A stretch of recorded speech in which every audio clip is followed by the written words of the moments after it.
와. 공부하는 후배. 공부하는 후배 괜찮다. 이제는 공부하는 후배네. 쓰는 앱들은 주로 많이 쓰는 앱들이 어떤 게 있죠? 읽을 때는 굿노트, 쓸 때는 베어. 베어의 장점은 역시 하나의 메모가 여러 해시태그에 들어있을 수가 있어요. 예를 들어서 이쪽 해시태그에서도 볼 수 있고 저쪽 해시태그에서 볼 수 있다 이 얘기죠? 그쵸. 단기 아르바이트로 자료 조사를 했던 건데 독일어로 된 자료들을 찾아서 번역을 해서 보내주는 거였어요. 여기 독일어 해시태그에도 들어있고 알바 해시태그에도 들어있는 거죠. 그렇네. 이거 좋은 내용인데? 그래서 너무 만족해하고 쓰고 있었어요. 예전부터 해시태그 기반의 자료 정리를 하고 싶다고 늘 생각을 해왔었거든요. 이 해시태그 안에 또 해시태그를 넣을 수가 있어요. 네. 리딩으로 해놓으면 뭐 제가 읽고 쓴 것들이 쭉 뜨고 여기에 그 저자별로 이렇게 또 모을 수도 있고 네네. 연구 방법도 다 다양할 수가 있잖아요. 그럼 네네. 그 연구 방법별로 해시태그를 해주면 그 안에 이 메모들이 또 다시 들어가 있는 거죠. 이게 폰에서도 연동되는 거죠? 네, 폰에서 연동을 하려면 유료 결제를 해야 돼요. 그리고 예쁘지 않아요? 이거 컬러도 테마도 지금 고를 수 테마도 있어요. 되게 좀 테마가 귀여워요. 예뻐요. 제가 이게 약간 다크한 걸 좋아해가지고 이렇게 해놨는데 밝게도 바꿀 수 있고 바꾸면 네. 이제 아이콘도 바뀌고. 이 색깔 맞게 바뀌고 읽는 건 많이들 쓰시는 굿노트 쓰고 네. 네네. 이런 식으로 지금 논문이 들어있네. 논문을 읽죠. 논문에 근데 보통 양이 몇 페이지 정도죠? 그때 지금- 다른데 학위 논문 같은 경우는 100페이지 넘는 때도 많고 이거는 짧네. 학술지 논문은 이렇게 20-30페이지 정도? 근데 100페이지 넘는 것도 부하는 없어요? 전혀 없어요. 그거는 뭐 한 번도 겪어본 답답하다 적이 느끼지 없는, 않았다. 네. 배어랑 같이 띄워놓고. 네, 같이 띄워놓고 저자 여기도 제목 쓰고 그리고 이게 배우가 제가 좀 좋아하는 게 이런 네. 식으로 저는 이렇게 키보드에서 바로바로 치는 걸 좋아하거든요. 그러니까 네네. 두껍게를 하고 싶을 때 네. 이렇게 블록을 씌워서 이렇게 두껍게를 누르는 게 아니라 별표를 양쪽으로 별표. 누른다거나 이러면 양쪽에 이렇게 별표로 둘러싸면은 네. 이렇게 두꺼워진다든지. 언더바를 하면 밑줄이 된다든지 이런 식으로 바로바로 되는 게 흐름을 이어갈 수가 있는 거. 네네네네 바로 쓰면서 중요한 부분들 표시를 해줄 수 있는 게 좋고 이렇게 쭉 메모를 하다가 마지막에 보통 이렇게 해시태그 붙여주는 편이에요. 리딩. 그럼 바로 거기 해시태그에 저장이 되는 거죠. 네. 찾아볼 때 쓸 수 있는. 안에 하려면 여기 저장. 이런 식으로 하면 리딩 해시태그 안에도 들어가고 요 저자 해시태그 안에도 들어가는 거예요. 되게 직관적이다 진짜. 이 어플 진짜 강추합니다. 그래서 역시 배워. 돈을 낼만해요. 양옆에 베젤을 주니까 확실히 여기 화면이 넓어지잖아요. 그래서 이렇게 보면서 쓰는데도 크게 무리가 없어요. 근데 그러면은 사실 이런 항상 PDF만 있는 건 아니고 많은 분들이 저한테 물어보는 것 중에 하나가 한글입니다. 저 같은 경우는 인문사회 계열인데 인문사회 계열에서는 한글을 거의 디폴트로 써요. 근데 저는 옛날부터 한글을 별로 안 좋아하고 워드로 주로 작업을 했었거든요. 왜냐면 외국 사람들이랑 하려면 워드가 낫잖아요. 네. 근데 그건 거의 저만 학위 논문도 워드로 쓴 거 거의 저밖에 못 봤거든요. 진짜? 다 한글을 써요. 공문도 한글을 쓰고 뭐 진짜? 논문도 한글로 쓰고 과제도 한글로 쓰고 다 한글로 써요. 난 이런 색이 없었으니까. 지금은 결국 한컴 오피스를 25,000원을 주고 25,000원 주고. 그냥 구입을 했습니다. 앞으로도 쭉 쓸 거라서. 호환성 같은 건 문제가 없나요? 네. 글씨체 말고는 크게 문제가 없어요. 누가 나한테 작성을 해달라고 보내준다. 그럼 사실 글씨체 없어도 그냥 쓴 다음에 보내주면 그 사람 화면에서 다시 보이잖아요. 네네네. 그러니까 큰 문제는 없고 제가 이걸로 근데 글을 쓰거나 작업을 하는 건 아니에요. 그냥 사람들하고 파일을 주고받고 거기서 편집해가지고 다시 보내주기 위해서만 써요. 누가 여기서 이 부분 이 파트 작성해서 보내줘 하면은 바로바로 하고 싶으니까 결제를 해버렸죠. 긴 글을 써야 한다 무슨 원고를 써야 한다 할 때는 그냥 바로 워드에서 작업을 이게 제가 쓰고 있는 글인데 이런 식으로 네, 이거는 그러면 작성을 하는 거죠. 실제로 아이패드로 쓴 거예요? 네, 이거 처음부터 끝까지 지금 아이패드로 쓰고 있는데 이게 학생 계정이 아닌 이상은 결제를 해야 되는 거죠. 그쵸. 근데 본인은 그 학교 계정으로 이메일 로그인을 하면은 바로 쓸 수 있어요. 10인치가 안 넘어가는 거는 쓸 수 있는데 어쨌거나 이런 프로 모델 같은 경우에는 학교 계정이 있다든지 아니면 본인이 구독을 한다든지 해서 쓰게 되는 건데 아이패드에서 의외로 아까 뭐 베어 얘기하셨지만 자주 하고 마음에 드는 게 글쓰기예요. 저도 윈도우 노트북도 있고 맥북도 있고 다 있지만 좀 뭔가 그걸 쉽게 시작하게 할 수 있어요. 아까도 우리가 잠깐 촬영 전에 얘기를 했지만 좀 더 집중하게 되는 뭔가가 있는데 네. 지금 이 화면을 보고 있으니까 네. 이 밑에 작업 표시줄이나 이걸 끌 수 있는 거나 이런 게 없고 딱 이 작업 화면만 켜져 있는 게 좀 큰 것 같아요. 일반적인 오피스에서 되는 건 다 되는 거라고 느끼나요? 다는 안 돼요. 이게 참 아쉬운 점인데 한 90%, 95%까지는 가능한데 모바일 기기용 워드 어플이다 보니까 그 기호 넣는 게 없어요. 그게 제일 불편해요. 대학원생 같은 경우는 여기도 보면은 우석훈 박건일 이렇게 돼 있잖아요. 네네네. 그럼 여기 중간에 점 같은 걸 가운데 점을 넣어줘야 된단 말이에요. 근데 네. 안 되기 때문에 제가 여기 이렇게 비워놓은 거예요. 나중에 다 넣어줘야 되는 거죠. 네. 아니면 그때그때 다른 곳에서 이 가운데 점 그 해당하는 기호를 복사해서 붙여넣는다거나 이래야 되고, 조금 또 불편한 거는 표 작업이 불편해요. 이렇게 누르면 몇 칸을 넣을지를 보통 설정하면 딱 넣어주는데 네네네. 아이패드용에서는 자기가 알아서 툭 들어간다. 여기 정해진 게 들어가요. 그리고 네네. 추가를 해줘야 돼요.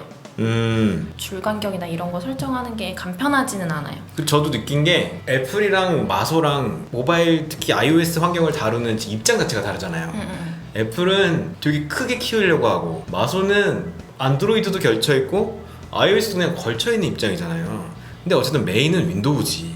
이거에 그렇게 전력 투구할 필요가 없다고. 업데이트할 네. 이유가 없는 거죠, 없죠, 사실. 그렇게 막 이게 이득이 엄청나게 많이 나는 플랫폼이 아니잖아요, 마소 입장에서.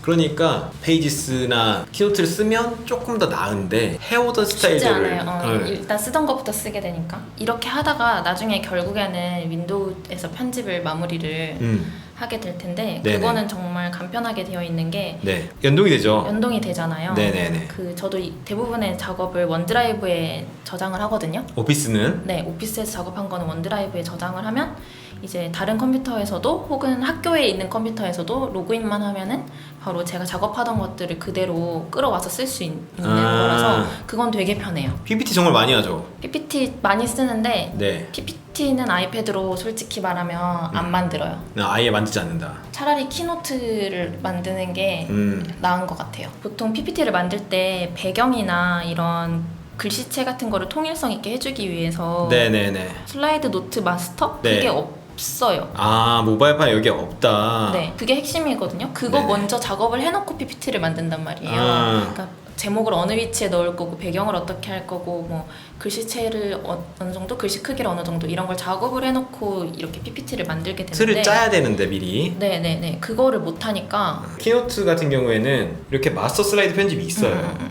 그러니까 여기 이런 식으로 이게 안 돼. 네, 이게 키노트는 됩니다. 이게 중요한 건데. 네, 키노트는 그래서 내가 만드는 서식을 지정해 놓고 다음번에도 쓸 수가 있어요. 이런 부분이 좀 불편하다. 뷰어 용도로는 문제 뷰어로 없잖아요. 쓰죠. 아, 뷰어로는 쓴다. 그리고 키노트로는 네. 전 디자인해요. 아, 디자인. 아, 이거 그럼 다 디자인 만든 거예요? 저희 로고로 스티커 만든 거, 이거 기본 여기 네. 키노트에 들어있는 이 책 모양 아이콘이거든요. 아, 진짜? 그걸로 넣고 이번에 스티커 만들었고. 아, 진짜 이걸로 스티커 만들었어? 네, 저희 오. 멤버들 그 홈페이지에 프로필이 필요해서 네. 그 멤버들 그림을 왜요? 애플 펜슬로 그린 건데 제가 오. 그림을 잘 그리지 못해서 네. 사진을 밑에 깔아놓고 아, 그 위에 펜으로 그린 먹지 건데 그리듯이. 근데 자연스럽게 약간 보정이 되더라고요. 네, 선 보정돼. 키노트 안에서. 그래서 맞아. 되게 잘 그리는 사람이 됐어요. 그림을. 이 정도 활용했으면은 본전 뽑았네. 이거 진짜 만족했어요. 협업해야 될 것도 많잖아요. 근데 협업할 때 쓰는 그런 프로그램 같은 것도 앱 같은 거 쓰나요? 네. 업무용으로 메신저를 네. 카톡, 텔레그램, 잔디, 슬랙 이렇게 총 4가지를 쓰거든요. 진짜 다양하게. 제가 네. 여기저기에 소속되어 있고 발을 걸친 데가 많아가지고 거기서 쓰는 걸 맞춰 쓰다 보니까 네. 네. 잔디랑 슬랙은 모르는 사람도 많아요. 메신저? 그룹용 뭔가 작업용 메신저죠. 네. 네. 잔디는 근데 아이패드용 어플이 없어요. 근데 이걸 쓰는 이유가 뭐예요? 잔디는 한국에서 만든 서비스라서 한글 파일이 바로 보여요. 앱에서? 그게 엄청 강력해요. 그러니까 아이폰이나 아이패드 같은 경우에는 텔레그램으로 한글 받으면 안 뜨잖아요. 그래서 네네, 보통 다른 앱으로 보내줘야지. 컴퓨터로 보낸다거나 컴 오피스 앱으로 보내줘야 되는데 아. 잔디에서 누르면 미리 보기가 딱 떠요. 한글 미리 보기 엔진이 들어있구나. 그게 진짜 그거 좋네. 그게 진짜 엄청난 혁신적인 건데 그거 말고 버그가 되게 많고 불편할 때가 되게 많아요. 슬랙은 가볍고 빠르고 아이패드 그리고 최적화가 돼 있는 거죠. 네, 아이패드용 어플도 있고 지금 이게 슬랙인 거죠? 네, 여러 가지 채널들을 놓을 수 있고 좀 더 이렇게 확실히 직관적으로 움직이고 이렇게 상대방 메시지에 그 리액션을 표시할 수 있는데 이게 아이메시지처럼? 모든 이모지를 다 넣을 수 있어요. 너무 귀여워요. 그래서 내가 이걸 들었다 해서 귀 모양을 붙일 수도 있고 이렇게 하트를 누를 수도 있고 좋네. 메시지 안에서 두껍게 기울게 뭐 취소선 이런 것도 넣을 수 있고 업무별로 채널을 열어가지고 그거에 해당하는 메시지만 얘기할 수 있고 그리고 구글 캘린더도 연동이 되는 거예요? 구글도 연동이 돼서 구글 드라이브도 바로 넣을 수 있고 구글 드라이브 파일도 그 대신 언어가 한국어가 없어요. 근데 뭐 기본적인 건 내용은 한국말로 나누는 거니까. 그쵸. 우리가 소통은 한국말로 하지만 그러니까 이런 메신저를 필요성을 느끼는 게 카톡은 약간 친구용, 사적 아니면 뭐 용도? 비트윈은 애인용 뭐 이런 거 있잖아. 비트윈 그런 거 있잖아. 저도 텔레그램 좋아하는데 텔레그램을 다 쓰진 않으니까 강요할 수 없잖아요. 맞아요. 어떤 관계나 상황에 맞춰서 용도를 좀 나누면 이거는 이럴 때 쓰지? 라는 인식이 있어서 맞아요. 그것도 나쁘지 않은 것 같더라고요. 이거는 시간대별로 알람 설정을 해놓을 수 있어서 퇴근 이후로는 알람을 안 받는다거나 아니면 퇴근 이후로는 나를 직접 언급했을 때만 알람이 오게 한다거나 막 이런 식으로 알람 설정도 디테일하게 할 수가 있어요. 그래서 조금 일과 프라이빗한 삶을 좀 구분 짓는 데도 용이하고 되게 좋은 어플인 것 같아요. 뭔가 협업할 때 좋은 어플이에요. 어쨌든 본인 생각보다 이 정도면 진짜 일적으로 쓴다는 게 좀 느껴졌고 검증한 거예요? 아니 느껴졌어. 왜냐면 이 정도 쓰면 파워 유저죠. 아 웃겨. 이 정도면, 이 정도면 진짜 파워 유저야. 방구석에 인정을 받은 거예요? 비슷하면서도 완전히 달라. 진짜 신기하다. 네, 이게 마우스가 되고 메모리가 불러오는 게 저는 본질적인 변화라고 크게 생각하진 않아요. 마우스가 있다고 해서 파워포인트를 이걸로 만들 수 있는 상황이 아닌 건 거예요. 그 프로그램이 따라줘야 되는 거지. 네, 그러니까 이게 아이패드를 위해서 아이패드 안에서 혹은 애플 생태계 안에서 만들어진 어플들은 정말 무리 없이 정말 만족하면서 잘 쓰고 있는데 네. 다만 이제 다른 데서 쓰다가 넘어온 어플들을 쓸 때 약간씩 불편한 지점들이 있는 거죠. 그렇죠. 결국에 중요한 거는 그 앱이에요. 근데 그 앱이 진짜 태블릿을 위해서 최적화된 제대로 된 앱이 얼만큼 있냐인데 그나마 태블릿을 신경을 쓰고 있는 거는 내가 봤을 때 그냥 애플이 제일 가장 크기 때문에 그 앱들이 계속 따라 받쳐줘야 되는 거고 지금 사실 잘 쓰는 이 정도의 사람은 지금 당장 마우스가 없어서 불편하다 아니면 지금 당장 메모리가 안 꽂혀서 불편하다 이렇게 얘기는 안 해요 보통. USB도 이제 거의 잘 안 쓰고 네. 거의 다 클라우드 서비스로 쓰고 하니까 네. 마우스도 솔직히 손으로 해도 별로 크게 지금 무리될 게 없어가지고. 네. 어쨌든 아이패드 OS에서 그게 다가 아니니까 그쵸? 입력 도구를 얼마큼 받쳐주는지 그 앱이나 OS의 UX가 중요한 것 같긴 해요. 근데 또 PC가 있다고 해서 얘가 대체되는 건 아니거든요. 그게 참 많이 겹쳐도 약간 이 새끼손가락 하나씩만큼은 나름의 장점과 고유한 기능이 있기 때문에 그걸 둘 다 놓치고 싶지가 않아서 둘 다 갖고 열심히 사는 거죠. 그게 애플의 바람이지. 한쪽이 한쪽을 완전하게 대체하는 걸 원하지 않죠. 그렇겠죠. 그래 둘 다 팔 수 있잖아. 나 같은 사람한테 팔아먹으려고. 공부용 도구로 괜찮은 도구 같아요. 강추. 얘기를 하다 보니까 시간이 그러게요. 수다 갔는데요. 전에 또 없었던 얘기를 확실히 해준 것 같아요. 진심으로 감사드리고 그럼 모두 안녕. 안녕. 감사합니다.